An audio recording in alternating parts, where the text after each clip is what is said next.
இட்லி கடை திரைப்படத்தோடைய ஆடியோ லான்ச்ல நம்ம தனுஷ் அவர்களுடைய மேனேஜர் யாரப்பா இவ்வளோ காட்டமா பேசியிருக்காரு அப்படின்னு ரசிகர்கள் இப்போ இதற்கான காரணத்தை டேகும் செஞ்சுட்டு இருக்காங்க.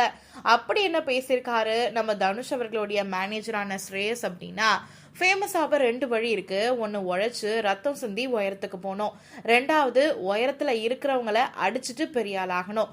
தனுஷ் சினிமாவில் யார் யாரெல்லாம் வளர்த்து விட்டாங்களோ அவங்களே கொஞ்சம் வளர்ந்த பின்னாடி தனுஷை அடிக்கிறாங்க. நேருக்கு நேர் நடிச்சு மோதினா கூட ஓகே தான். தனுஷ் நீங்க நல்லவனா இருங்க, அதுக்குன்னு ரொம்ப நல்லவனா இருக்காதீங்க சார் அப்படின்னு பேசியிருக்காரு.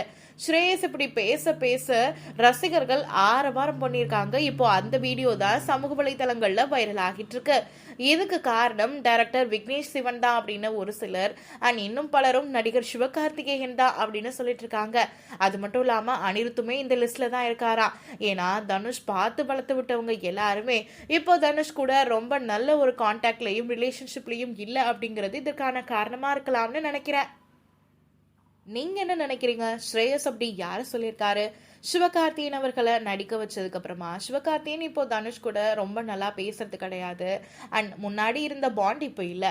அதே மாதிரி டைரக்டர் விக்னேஷ் அவர்களுக்கு இவர் தான் ஒரு நல்ல ஆப்பர்ச்சுனிட்டி கொடுத்தாரு. ஏன்னா போடா போடி திரைப்படம் மிகப்பெரிய லாஸ் விக்னேஷுக்கு இருந்துச்சு. ஆனா தனுஷ் அவர்கள் எப்படி இந்த திரைப்படத்துக்கு ஓகே சொன்னாரு அப்படிங்கிறதே மிகப்பெரிய கொஸ்டின் மார்க் தான். ஆனா அதனால தனுஷ் அவர்கள் நஷ்டமான பிறகுமே அவரு விக்னேஷ் எப்போ வரையும் தொல்லை கொடுத்துட்டு தான் இருக்காரு அப்படிங்கிற மாதிரியான நிறைய தகவல்களை பார்க்க முடியுது.